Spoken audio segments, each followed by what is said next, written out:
আমাদের লাইফে অনেক মানুষ থাকে, তারা সকলেই আমাদের প্রতি একই রকমের বিশ্বস্ত বা লয়াল থাকে না, বা আমরাও তাদের প্রতি একই রকমের বিশ্বস্ত বা লয়াল থাকি না। তাতে আমাদের খুব একটা কিছু আসে যায়ও না। কিন্তু কিছু বিশেষ মানুষ আমাদের লাইফে অবশ্যই থাকে, যাদের বিশ্বস্ততা আমাদের জন্য যথেষ্ট গুরুত্বপূর্ণ।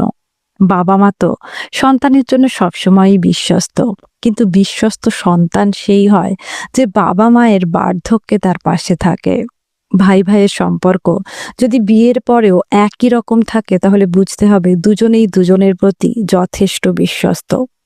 বন্ধু বিশ্বস্ত কিনা সেটা বোঝা যায় যখন তুমি বিপদে পড়ো। হাজবেন্ড বিশ্বস্ত কিনা সেটা বোঝা যায় যখন তার ওয়াইফ অসুস্থ হয়। আর ওয়াইফ বিশ্বস্ত কিনা সেটা বোঝা যায় যখন স্বামীর আর্থিক অবস্থা খারাপ হয়। তোমাদের কি মত? কমেন্টসে অবশ্যই জানাবে।